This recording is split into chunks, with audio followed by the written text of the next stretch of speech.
एक छोटे से गांव में एक रिक्शा वाला रहता था। उसका नाम सुनील और उसकी पत्नी का नाम अनीता था। सुनील बहुत ही दयालु और मन का सच्चा इंसान था। उसकी भगवान में श्रद्धा भी अटूट थी। कैसी भी परिस्थिति उसका भगवान पर से भरोसा नहीं डिमगाता। वह रोज ऑटो रिक्शा चलाकर लोगों को उनके घर लेकर जाता था, छोटे बच्चों से लेकर बड़ों तक सभी से। उसका बर्ताव अच्छा था। अच्छे स्वभाव की वजह से सैकड़ों लोग उसे पहचानने लगे थे। आधी रात भी अगर किसी को आवश्यक काम के लिए बाहर जाना पड़े तो वह नेक इंसान तैयार हो जाता था। रात के समय भी औरतें भरोसे के कारण इस रिक्शा चालक की रिक्शा में ना डरते हुए जाती थी। वो एक दयालु मन का इंसान था।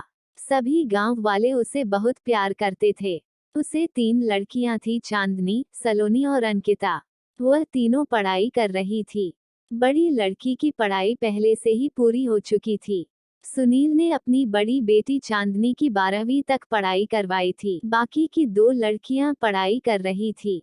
उम्र होते ही उसने अपनी बड़ी बेटी की शादी करने का निश्चय किया। भगवान ने दिया हुआ उसके पास जो भी था वो उसके लिए काफी था। रिक्शा चालक ने अपनी बड़ी बेटी की शादी एक अच्छी जॉइंट फैमिली में तय की।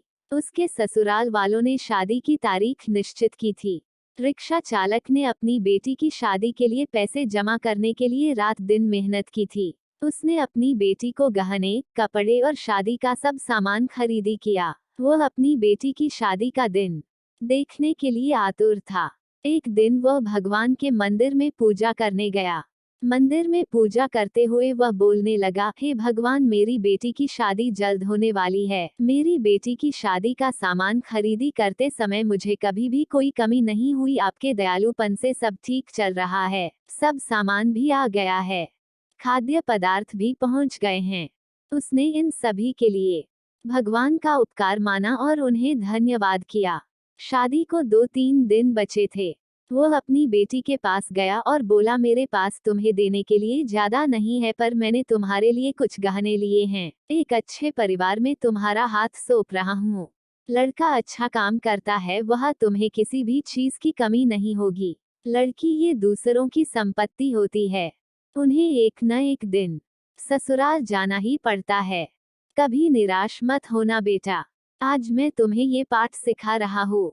बड़े लोगों की आज्ञा का पालन करना, अपने सास ससुर को अपने माता पिता समान समझना।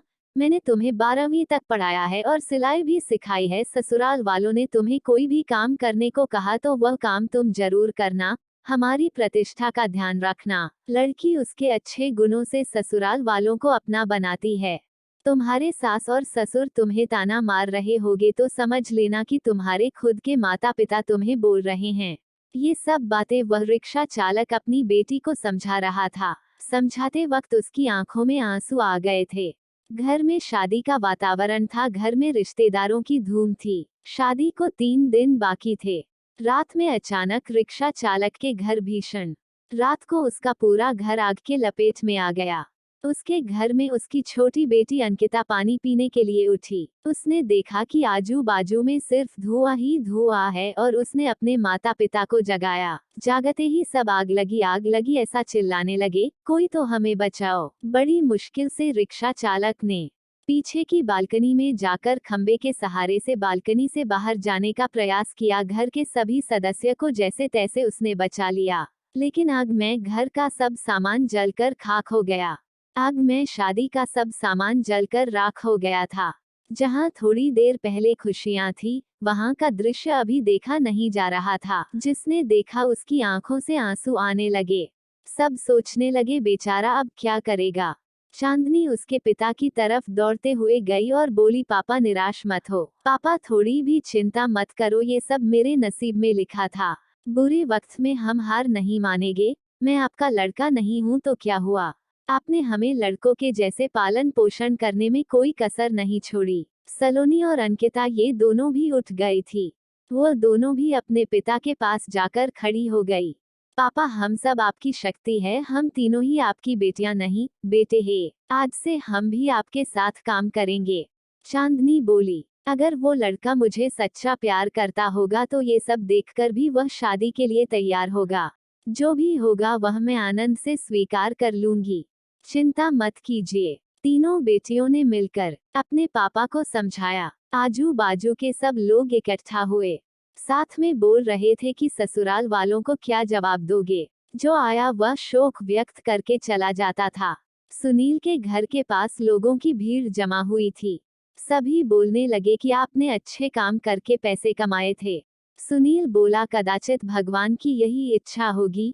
तभी उसकी पत्नी अनीता आई और बोली कि आप बस भगवान का नाम स्मरण करते रहो, आपके भगवान ने आपको बदले में ये सब दिया है। अब इस घर में कभी भी भगवान का नाम नहीं लेना। तभी सुनील उससे बोला, तुम नसीब वाली हो जो इतनी बड़ी आग में से तुम जिंदा वापस बाहर आई। ये नियति का खेल है, भगवान को क्यों दोष देते हो। किसी आदमी ने प्रेस में ये खबर दे दी। दूसरे दिन समाचार पत्र में खबर आए कि ऑटो रिक्शा चालक सुनील के घर में आग में जलकर सब खाक हो गया। उसकी बेटी की शादी को कुछ ही दिन बचे थे। गरीब आदमी अपनी बेटी की शादी कैसे करेगा। जिसने भी यह खबर सुनी उसने मदद की। उसे भले रिक्शा चालक को पहचानने वाले सब आए और पता नहीं अपने साथ क्या लाए। उसका घर तोहफा से भर गया था। किसी ने गहने, किसी ने कपड़े, किसी ने राशन तो किसी ने पैसे दिए। सब सुनने के बाद सभी रिश्तेदारों ने मदद की।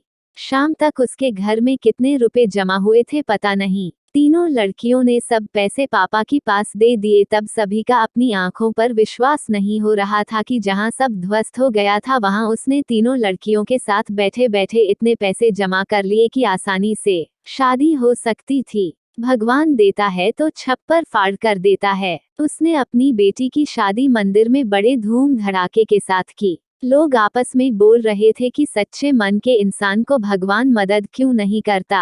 आज भगवान के इस चमत्कार पर सभी की श्रद्धा थी। भगवान जो भी करते हैं वह अच्छा ही करते हैं। रिक्शा चालक की पत्नी बोली, मुझे माफ कर दो। गुस्से से भगवान को क्या कुछ नहीं बोल दिया। तीनों लड़कियां हंसते हंसते मां की तरफ देख रही थी। देर बाद जहां सब रो रहे थे वहां सबके चेहरे पर खुशी दिखी। भगवान सच्चे मनुष्य की सबसे कठिन परीक्षा लेने में कोई भी कसर नहीं छोड़ते हैं। सुनील और उसकी बेटियों ने संकट के समय एक दूसरे का साथ दिया, अपना विश्वास डगमगाने नहीं दिया। सच्चाई और भगवान में विश्वास के साथ अपना कर्म करते रहिए। फल की इच्छा करो या ना करो, सही समय पर सही फल जरूर मिलता है। और जब भगवान हमारी मदद करना चाहते हैं तो ऐसे करते हैं जहां तक हमारी बुद्धि सोच भी नहीं सकती। दोस्तों, वीडियो देखने के लिए बहुत बहुत धन्यवाद। दोस्तों, चैनल को लाइक शेयर कमेंट और सब्सक्राइब जरूर करें। धन्यवाद।